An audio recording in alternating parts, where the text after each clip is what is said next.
नमस्कार, मैं हूं नम्रता पाराशर। आप देख रहे हैं BVM न्यूज़। चलिए खबरों पर नजर डालते हैं विस्तार से। माकपा के आह्वान पर जनता के ज्वलंत सवालों जैसे मनरेगा, खाद्य सुरक्षा, आर्थिक मदद और पेट्रोल की बढ़ी कीमतों व निजीकरण के खिलाफ अखिल भारतीय खेत मजदूर यूनियन व जन संगठनों ने SDM नारनौंद के माध्यम से प्रदर्शन करके प्रधानमंत्री नरेंद्र मोदी के नाम अखिल भारतीय खेत मजदूर यूनियन के प्रांतीय उपाध्यक्ष राम अवतार सुलचानी ने कहा है कि केंद्र सरकार व हरियाणा की सरकार पूंजीपतियों के हक में देश की सार्वजनिक संपत्तियों को कौड़ियों के भाव बेचकर उनकी तिजोरियां भर रही है। किसान व मजदूरों की हालात कोरोना महामारी के चलते बहुत दयनीय हो गई है। ग्रामीण अर्थव्यवस्था का कचूमर निकल चुका है। ऊपर से पेट्रोलियम पदार्थों की कीमतें लगातार बढ़ाई जा रही हैं। स्वास्थ्य सुविधाओं की खस्ता हालतों ने आईना दिखाया हुआ है। जनता संकट में है।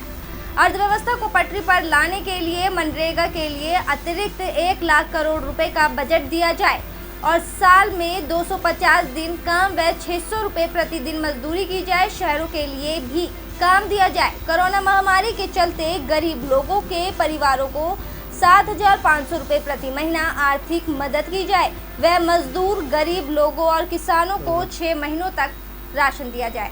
असल आज पूरे देश में भारतीय कम्युनिस्ट पार्टी मार्क्सवादी के द्वारा जनता के जो ज्वलंत सवाल हैं, उन सवालों को लेके, चाहे वो मनरेगा का सवाल है, चाहे ग्रामीण अर्थव्यवस्था का सवाल है, चाहे निजीकरण और गैस पेट्रोल के जो डीजल के जो दाम बढ़ाए जा रहे हैं, इन तमाम मुद्दों को लेके देश में आंदोलन है आज के दिन। इसी कड़ी में अखिल भारतीय खेत मजदूर यूनियन और मनरेगा का मजदूर इस बात को लेके आज SDM नारनौंद के माध्यम से हम ये ज्ञापन सौंप रहे हैं और हमारी मुख्य मांग ये है कि 250 दिन काम किया जाए, 600 रुपये दिहाड़ी मजदूरों को दी जाए। इसी के साथ ये जो कोरोना की महामारी जो चल रही है, इसके तहत 6 महीने के लिए कम से कम मुफ्त राशन दिया जाए। और ये हिंदुस्तान की सरकार और हरियाणा की सरकार जिस तरीके से मजदूरों की आर्थिक मदद कर रही है, हम ये कह रहे हैं किसी को मिली है, किसी को नहीं मिली। 7,500 रुपये प्रत्येक गरीब आदमी के खाते में इसको डाला जाए। और ये जो सरकार लगातार जो पेट्रोल डीजल अंतर्राष्ट्रीय स्तर पर तो इसकी कीमत मतलब घट रही है और हिंदुस्तान की सरकार वो लगातार इसको मतलब पेट्रोल, गैस, डीजल के दामों को बढ़ा रही है, जिससे आम आदमी, गरीब आदमी, किसान, मजदूर सबके लिए बहुत बड़ा संकट है। और दूसरी तरफ चाहे वो बिजली का निजीकरण सरकार कर रही है और तमाम जो गरीब आदमी है वो बहुत बुरी हालत में जी रहे हैं, जिनके पास रोज़गार का कोई संसाधन नहीं है। और ऊपर से हरियाणा की सरकार, खट्टर साहब ने ये कहा है कि भाई 1 साल तक हम कोई नई भर्ती नहीं करेंगे। ये कोई तमाशा देश में नहीं चलेगा। आने वाले समय में यदि सरकार इन तमाम सवालों पे, चाहे नरेगा का सवाल है, चाहे राशन का सवाल है, चाहे पीने के पानी का सवाल है। और एक मुख्य बात हम ये भी कहना चाहते हैं कि कोरोना महामारी के चलते ये जो नारनौंद का जो अस्पताल है, इस नारनौंद के अस्पताल को पूरा अपग्रेड किया जाए ताकि इस महामारी से लड़ने के लिए यहाँ पूरा डॉक्टर स्टाफ और ये सारे के सारे प्रबंध किए जाए। और इसी के साथ हम एक बात और कहना चाहते हैं कि हिंदुस्तान में जो ग्रामीण अर्थव्यवस्था और ग्रामीण लोगों का जो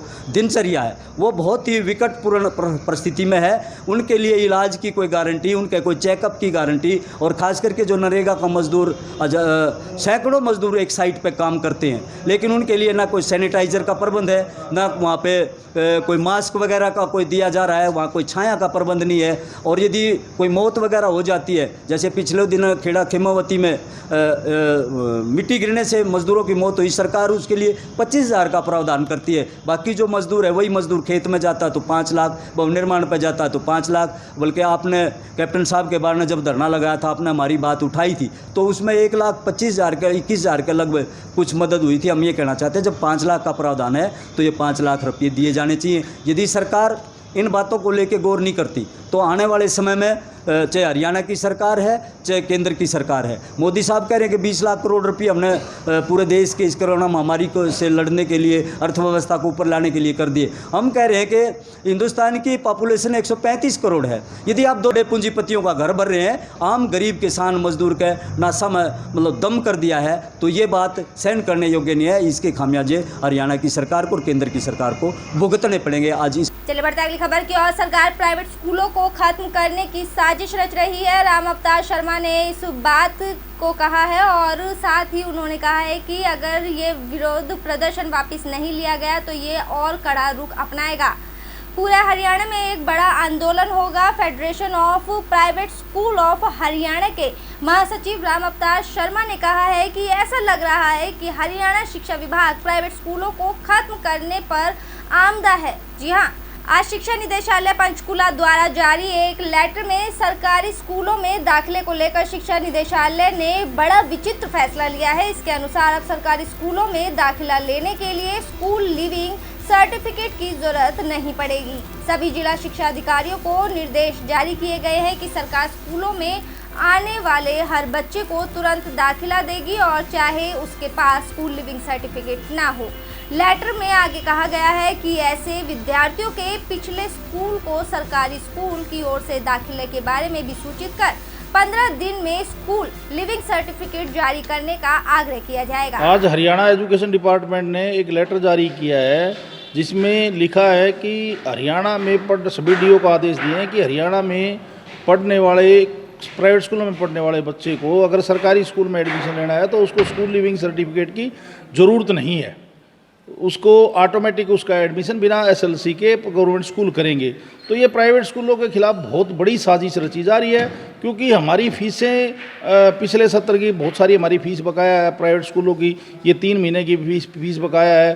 पेरेंट्स ये चाहता है कि अगर फ्री में एडमिशन हो रहा है, पिछली फीस अगर उसकी छूट रही है तो वो खुद ही दे के राजी नहीं है। कोरोना काल में भी हमने टीचर्स को तनख्वाह दी है, हमारे सारी बिल्डिंग की व्यवस्था करनी है, हमने बसों की किस्तें भरनी है, तो सारी व्यवस्थाएं प्राइवेट स्कूलों की फीस पे चलती हैं। और जब एसएलसी के टाइम हम बच्चे से फीस ले लेते हैं, अगर वो फीस नहीं देंगे तो स्कूल का तो सिस्टम फेल हो जाएगा। तो हम इस प्रकार के इस आदेश की घोर निंदा करते हैं पूरे हरियाणा के प्राइवेट स्कूल एसोसिएशन की तरफ से। और इसके लिए बहुत बड़ा आंदोलन, या सरकार इसको बहुत जल्दी वापस ले, नहीं तो इसके खिलाफ बहुत बड़ा आंदोलन हरियाणा प्रदेश में खड़ा किया जाएगा। हाँ, ये जो सरकार का ये फैसला है, ये एजुकेशन डिपार्टमेंट का फैसला है, तो उसको देख के यूँ लगता है कि एजुकेशन डिपार्टमेंट सिर्फ हरियाणा के प्राइवेट स्कूलों का डिपार्टमेंट है। उसमें प्राइवेट स्कूल हरियाणा के गवर्नमेंट स्कूलों का डिपार्टमेंट है, प्राइवेट स्कूलों का उससे कोई मतलब नहीं है। क्योंकि सरकार का फर्ज है बच्चे की एजुकेशन, चाहे बच्चा प्राइवेट स्कूल में पढ़े चाहे सरकारी स्कूल में पढ़े। जब हम सरकार से मान्यता लेते हैं, सारे फंड जमा करवाते हैं सरकार को, तो अगर हमारी एसएलसी की कोई कीमत नहीं है, अगर कोई पेरेंट्स एसएलसी नहीं लेगा, तो ये तो कोई किसी प्रकार का औचित्य नहीं है। चलिए रुक करते अगली खबर की ओर। हिसार में सीपीआईएम के कार्यकर्ता ने अपनी मांग को लेकर हरियाणा सरकार और पूरे देश में प्रदर्शन करके केंद्र और हरियाणा की बीजेपी की सरकार के खिलाफ जमकर प्रदर्शन किया है। प्रदर्शन में महिलाएं भी शामिल हुई। इस दौरान मोदी सरकार मुर्दाबाद और हरियाणा सरकार मुर्दाबाद के नारे लगाकर अपना रोष प्रकट किया गया।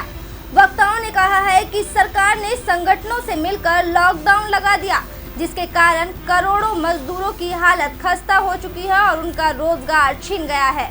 साथ ही साथ उन्होंने कहा कि अचानक लॉकडाउन करना सरकार ने गलत फैसला किया है। ये लॉकडाउन करके और अब दोबारा लॉकडाउन खोल दिया गया। जो मजदूर बाहर चले गए हैं वे काम पर वापस नहीं आ पा रहे, उनका रोजगार छिन गया है।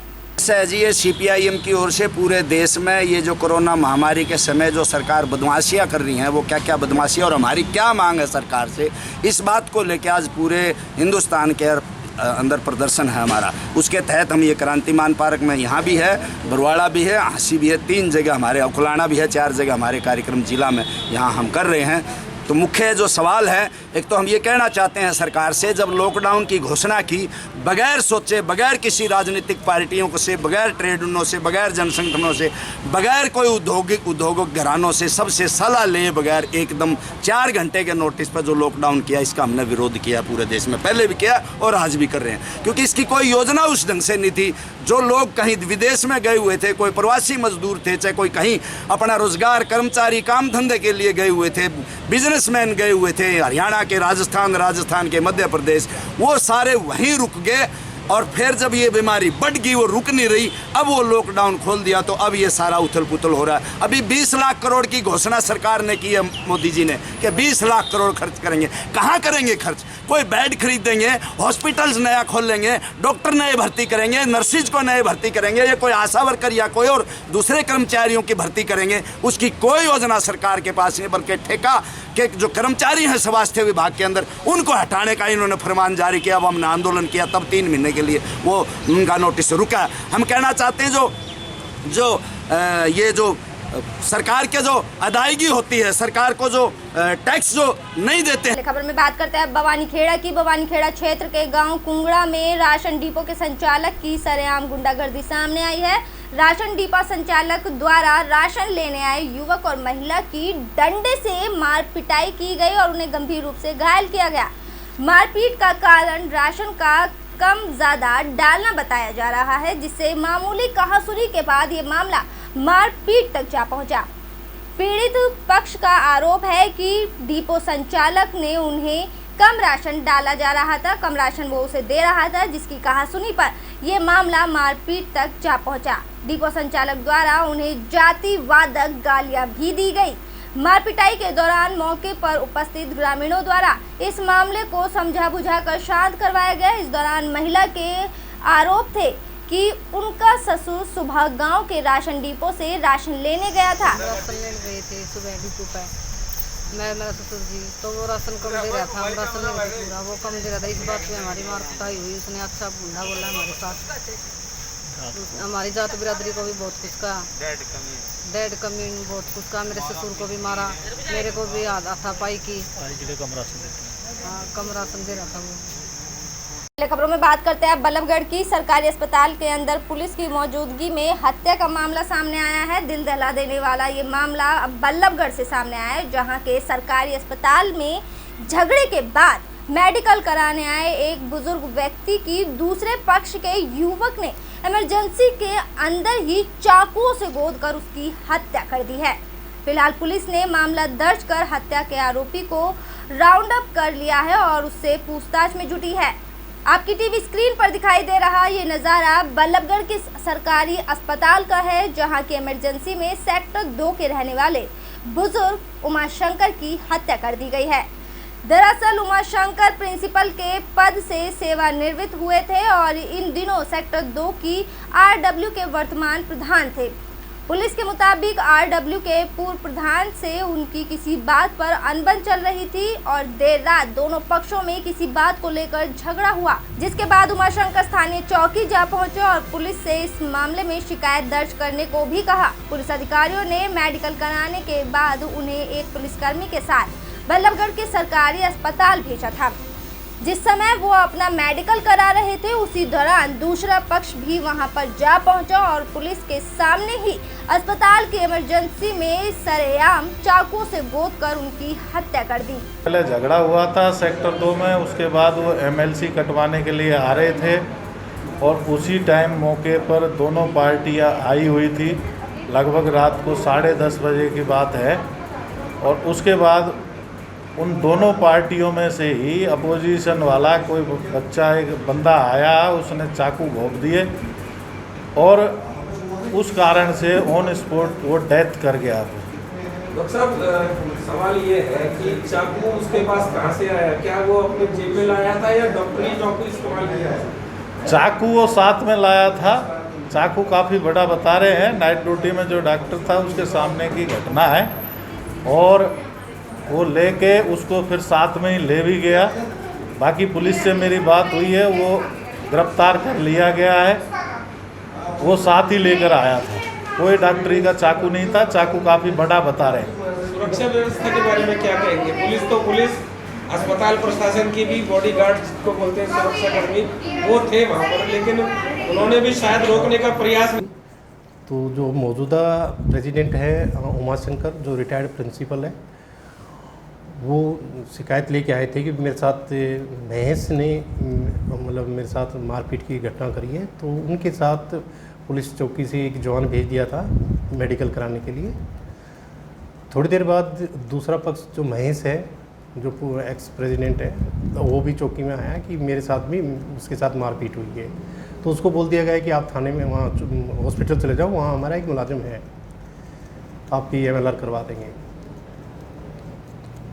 वहाँ पे जैसे ही हॉस्पिटल में पहुँचे, उससे थोड़ी देर बाद में जो महेश है, जो एक्स प्रेसिडेंट है, जो बाद में आया था, उसका लड़का पहुँचता है थोड़ी देर बाद हॉस्पिटल में और वो एक चाकू के साथ पहुँचता है और उसे जाते ही जो उमाशंकर हैं, जिनकी। पहले खबरों में बात करते हैं गुरुग्राम की। गुरुग्राम कोर्ट से एक सनसनीखेज मामला सामने आया है, जहां गुरुग्राम कोर्ट में एक वकील ने जहरीला पदार्थ खाकर खुदकुशी कर ली। वकील उमेश कुमार वर्मा ने अपने चैम्बर में ही जहर खाकर अपनी जीवन लीला को समाप्त कर दिया है। जांच में सामने आया है कि जमीनी विवाद के चलते मृतक बीते काफी समय से परेशान चल रहा था और जांच अधिकारी द्वारा उन पर बराबर दबाव भी बनाया जा रहा था। दरअसल उमेश के बेटे ने अपने पिता को फ़ोन किया, लेकिन बराबर फ़ोन करने के बाद भी जब फ़ोन नहीं उठाया गया तो उन्होंने उनके वकील के दोस्त को फ़ोन किया। हमारे साथी उमेश वर्मा जी, हमें बहुत पीड़ा है कि उन्होंने अपनी जीवन लीला समाप्त कर ली।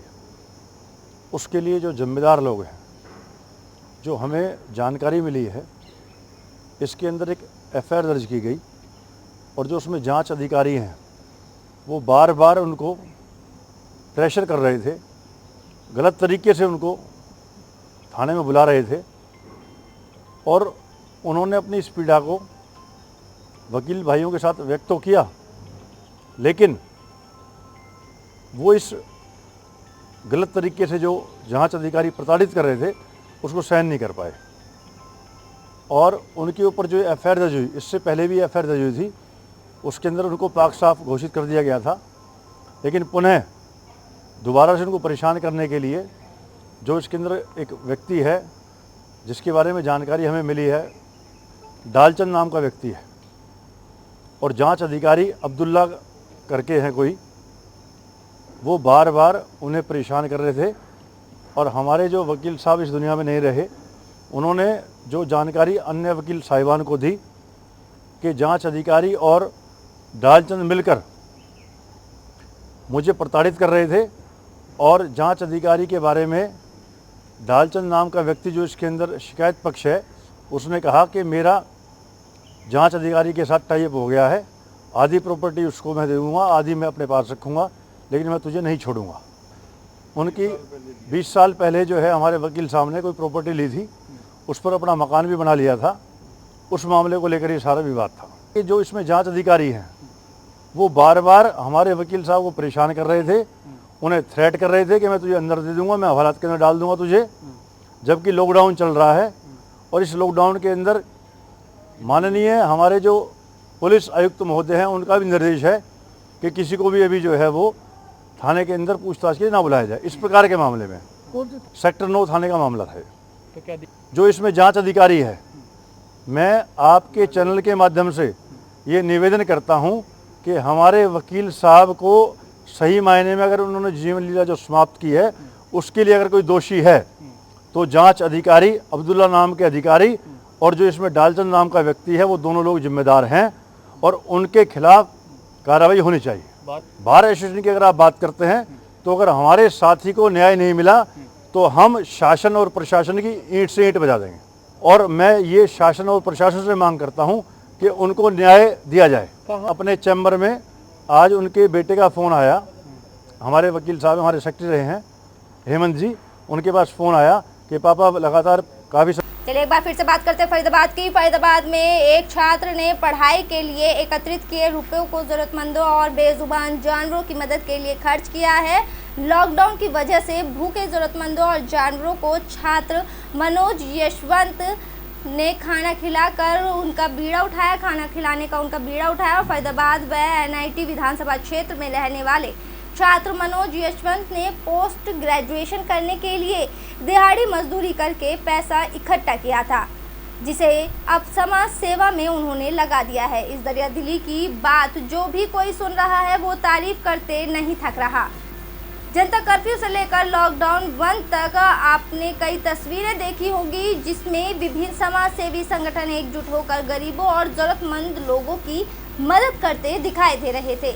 वहीं इन सभी तस्वीरों से परे हटकर एक युवक अपने दम पर कुछ ऐसा कर जाता है जिसके बारे में सुनकर आप भी इस छात्र की तारीफ करते नहीं थकेंगे। फरीदाबाद के रहने वाले युवक मनोज यशवंत ने पोस्ट ग्रेजुएशन की पढ़ाई के लिए पैसे जमा किए थे और उन पैसों को उसने जरूरतमंद लोगों और बेजुबान जानवरों की सेवा में लॉकडाउन के दौरान लगा दिया।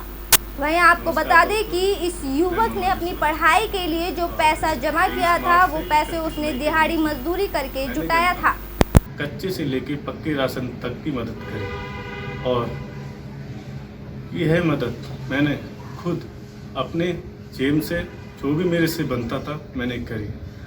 और मैं एक स्टूडेंट हूँ, मेरी ग्रेजुएशन एमडी यूनिवर्सिटी से हो रही है और पोस्ट ग्रेजुएशन की तैयारी है।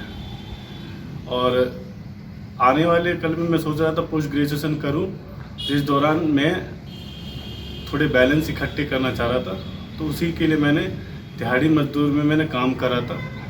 और नवंबर में कम से कम 6 महीने काम करे थे और 6 महीने काम करने के बावजूद मैंने जो भी बैलेंस मेरा बना मैंने अपने पास रखा। और वो बैलेंस मुझे नहीं पता था कि ऐसी महामारी, कोरोना वायरस जैसी महामारी हमारे देश में भी आ जाएगी। उस दौरान मैंने सोचा कि चलो कोई बात नहीं, कि ये वायरस फैलने के दौरान फिर मैंने सोचा कि चलो जनता की मदद करना ही ठीक रहेगा। फिर उस दौरान मैं फिर जनता की मदद में लग गया और जो मेरे बैलेंस थे तो मैंने जनता की उस सारे पैसे जनता की मदद में उड़ा दिए। और उसी दौरान देखते हुए मैंने अपने जो हमारी प्रकृति के अनमोल जीव जंतु पशु पक्षी हैं उनके खाने से लेकर पानी तक मैंने उनका ख्याल रखा। और अगर आगे भी लॉकडाउन रहेगा तो इसी तरीके से मैं जनता की और हमारे प्रकृति के अनमोल जीव जंतु की सेवा करता रहूँगा और पीछे मैं हटूँगा नहीं। इस कोरोना वायरस जैसी महामारी से मेरे को भले कुछ भी करना पड़े, जंग में मैं कूदूँगा और पीछे मैं बिल्कुल नहीं हटूँगा। जनता की सेवा के लिए मैं दिलो जान से मदद करूँगा। और अगर लॉकडाउन आगे भी रहा तो उसको पूरी तरह मैं जनता की सेवा में लगा रहूँगा। बाकी जय हिंद। चलिए बात करते हैं बल्लभगढ़ के चांदपुर की। पिछले दिनों बल्लभगढ़ के गांव चांदपुर में 2 पक्षों में हुए झगड़े के मामले में गिरफ्तार हुए युवक ने नीमका स्थित जिला जेल में फांसी लगाकर आत्महत्या कर ली। परिवार के लोगों का आरोप है कि पुलिस ने उनके बेटे को गलत झूठे केस में फंसाया और उसे जेल भेज दिया। गुस्साए ग्रामीणों ने जेल के बाहर खूब हंगामा किया और बल्लभगढ़ तिगांव मार्ग को जाम भी कर दिया। मौके पर पहुंचे अधिकारियों ने जाम खुलवाने का काफ़ी प्रयास किया, लेकिन ग्रामीणों ने जाम नहीं खोला।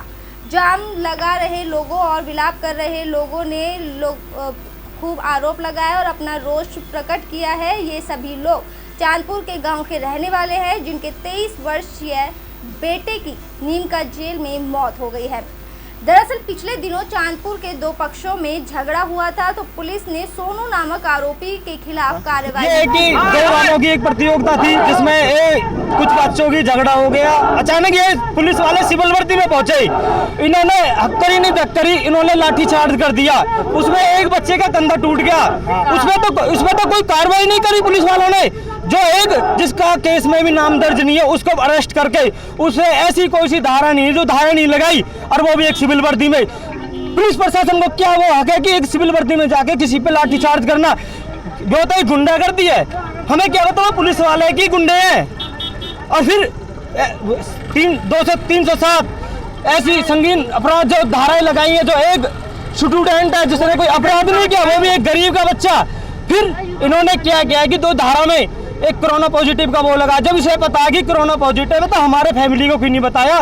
फैमिली को बताते, हम डॉक्टर को जिससे भी हम अपन उसका इलाज कराते, पुलिस प्रशासन कराते, सरकार कराती, फिर इन्होंने अब उसको कोरोना पॉजिटिव क्यों दिया? एक दिन में क्या? फिर हमारे कोई फैमिली में नहीं, कोई गांव में नहीं, फिर पुलिस वाले को कोई कोरोना पॉजिटिव है।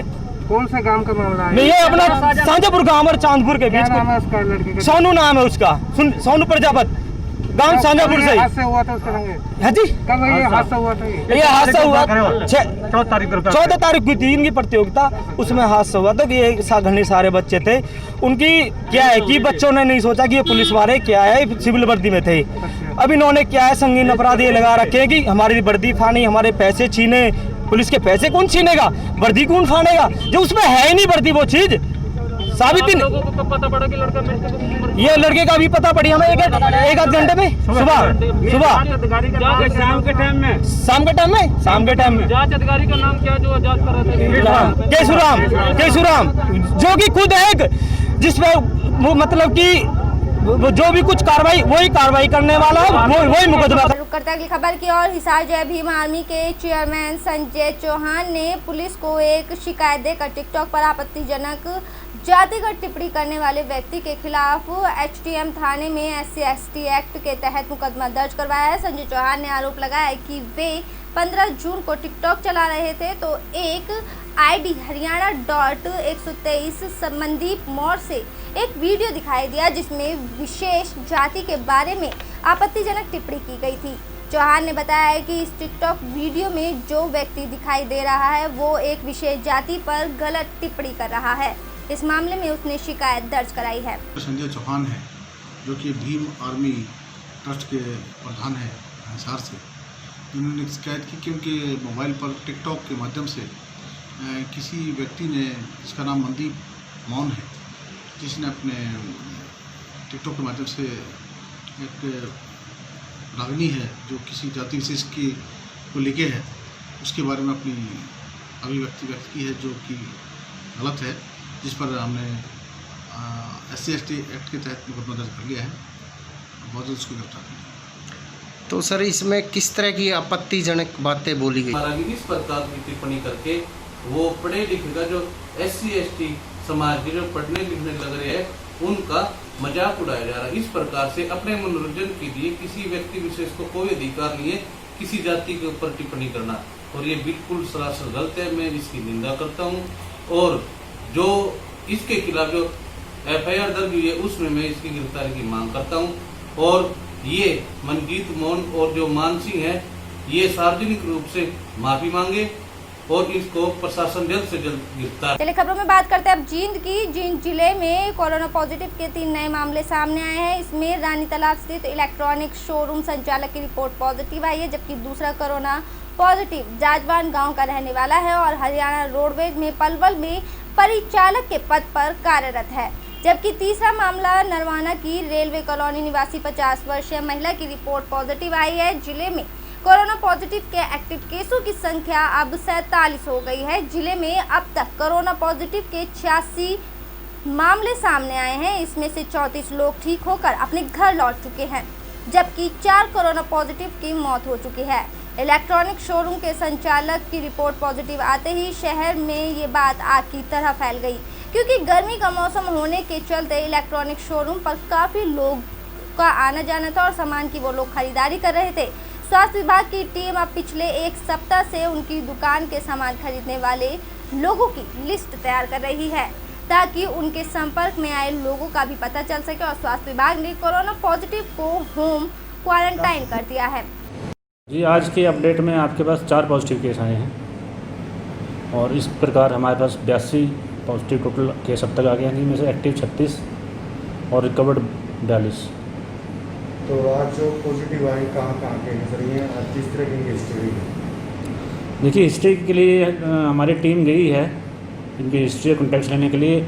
ये एक तो आपके दो पेशेंट शहर के ही हैं, एक विवेकानंद नगर एक रेलवे कॉलोनी का, एक गांव ललित खेड़ा और एक जजमान गाँव का।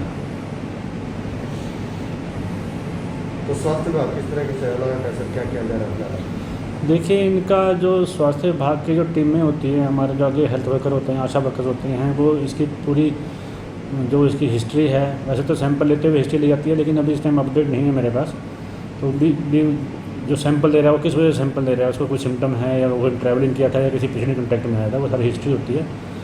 और फिर भी इसके बाद जो जहाँ ये रहने वाला है वहाँ टीम जाती है, हमारे डॉक्टर जाते हैं, हेल्थ स्टाफ जाता है और उसके पूरे कॉन्टैक्ट हिस्ट्री जो होती है पॉजिटिव पेशेंट की, ये उन संभावित पॉजिटिव दशा में किन किन लोगों से मिला, कितने घर वालों से, कितने घर वाले कितने मेंबर हैं, कहीं बाहर गया है, किसी छोटे मोटे फंक्शन में गया है या कहीं ट्रैवलिंग की है, कहीं अपनी रिश्तेदारी वगैरह में गया है, तो सारी कॉन्टैक्ट ट्रेसिंग होती है। तो जींद जिले में सर कितने कुल पॉजिटिव? 82 बताया मैंने, 82 केसेज हो चुके हैं। डेथ कितनी हो चुकी है सर? डेथ हमारे ज़िले में 3 ही हुई हैं कोविड से। एक जो पीछे उसमें जो एक थे पेशेंट, वो हार्ट पेशेंट थे, उनको हार्ट की वजह से डेथ होती है, कोविड की वजह से डेथ नहीं होती। वो अपडेट हम थोड़ा सा गलती कर रखे उसमें, वो अपडेट में हम ठीक कर देंगे। सर ये जो डोड़ा गांव की डेड बॉडी आई है, ये भी कोरोना पॉजिटिव की क्या? कौन? देखो, डेड बॉडी जो आती है, जो हमें सस्पेक्टेड लगती है, उसका सैंपल ले लेते हैं और डेड बॉडी को हम अपने पास रख लेते हैं मॉर्चरी में। और जैसे उसका रिजल्ट आता है, जिस हिसाब से उसका रिजल्ट आता है 24 से 48 घंटे के अंदर, अगर वो पॉजिटिव आता है तो उसका जैसे जो जिसके दिशा निर्देश हैं सरकार के, कि कोविड पॉजिटिव अगर कोई पेशेंट है, डेड बॉडी है, तो कैसे डिस्पोज करना है, उसके लिए अलग से जो शमशान घाट हैं वो चिन्हित कर लिए गए हैं, दफनाने वाले जो कब्र कहाँ हैं वो चिन्हित कर लिए जाते हैं और इसकी बाकायदा एडमिनिस्ट्रेशन की टीम होती है। मेरे साथ खबरों में फिलहाल इतना ही है। आप बने रहिए BVM न्यूज़ के साथ। खबरों का सिलसिला अभी जारी है। मुझे दीजिए इजाज़त। नमस्कार।